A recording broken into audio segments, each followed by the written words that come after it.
लाल किले के पास red light की तरफ बढ़ रही थी वैन। धमाके वाली वैन को लेकर वहां पर कौन पहुंचा था? मोदी ने किया गृह मंत्री शाह को फोन। दिल्ली में जारी हुआ अलर्ट। ऑपरेशन के लिए उतरे एनएसजी कमांडो। आतंकी साजिश या फिर कुछ और? घटना से 5 मिनट पहले वहां पर क्या हुआ था? 3 आतंकी गुर्गे गिरफ्तार। लाल किले के पास धमाके का कौन है मास्टरमाइंड?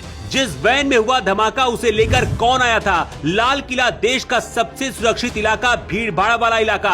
24 घंटे यहां पर सीसीटीवी कैमरे लगे रहते हैं। इसी दौरान एक वैन लाल किले के पास रेड लाइट की तरफ बढ़ती है और अचानक इतना बड़ा ब्लास्ट होता है जिससे मंजर बदल जाता है। पीएम मोदी ने खुद गृह मंत्री अमित शाह से फोन पर बात की और शाह ने आईबी चीफ के पास फोन मिलाया। हर 10 मिनट में अपडेट ले रहे हैं। दिल्ली पुलिस कमिश्नर खुद मौके पर पहुंचे हैं और सबूत इकट्ठा किए जा रहे हैं। क्या आतंकी हमला है या फिर कुछ और? ब्लास्ट से 5 मिनट पहले वहां पर क्या हुआ था, ये जानना आपके लिए बहुत जरूरी है।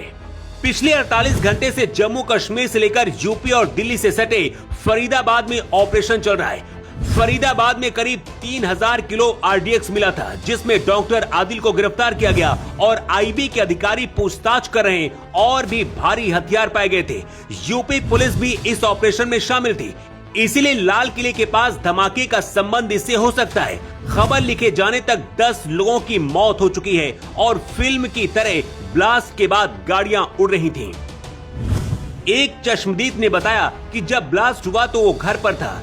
जब वो घर की छत पर गया तो देखा कि लपटें आसमान छू रही थी। आग इतनी भीषण थी कि चारों तरफ अफरा तफरी मची थी। मौके पर मौजूद स्थानीय व्यक्ति ने एएनआई से बात करते हुए बताया कि जब हम मौके पर पहुंचे तो सड़क पर किसी का हाथ पड़ा हुआ देखा। हम पूरी तरह हैरान रह गए। हमने जो वहां पर देखा उसे हम शब्दों में बयां भी नहीं कर सकते। आसपास कई कारें क्षतिग्रस्त हो चुकी हैं और वो भी हवा में उड़ती दिख रही थी आग की लपटों के साथ। सड़क पर शरीर के टुकड़े बिखरे पड़े थे। कोई समझ नहीं पा रहा था कि आखिर हुआ क्या है। एनआईए की टीम ऐसे मामले में एक्सपर्ट होती है और उन्हें पता होता है कि ऐसे हालातों में क्या होता है और क्या किया जाना चाहिए।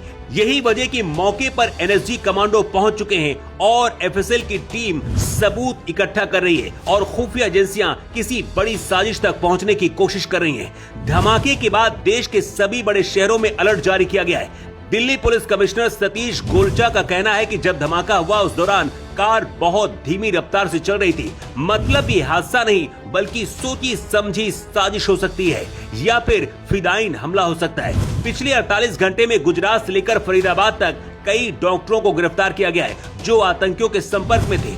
2 डॉक्टर, जिनमें से एक का नाम आदिल अहमद और दूसरे का मुजम्मिल शकील था, दोनों को गिरफ्तार किया गया है। मुजामिल शकील फरीदाबाद में किराए के मकान पर रहता था, जहां से भारी मात्रा में अमोनियम नाइट्रेट विस्फोटक बरामद किया गया है। मुजम्मिल शकील चीन से एमबीबीएस करके लौटा था और फरीदाबाद में एक यूनिवर्सिटी में पढ़ा रहा था। दिल्ली में धमाके के बाद उत्तर प्रदेश के सभी बड़े धार्मिक स्थलों की सुरक्षा बढ़ाने की एडवाइजरी जारी कर दी गई है। दिल्ली के इस धमाके पर पूरी देश की निगाहें टिकी है। डर इस बात का भी है कि इसके बाद कोई अनहोनी की खबर न आए। योगी आदित्यनाथ ने खुद अलर्ट जारी किया है। दिल्ली में 14 साल बाद इतना बड़ा और ऐसा धमाका हुआ है, इसलिए चिंता की और भी ज्यादा बात है। Bureau report.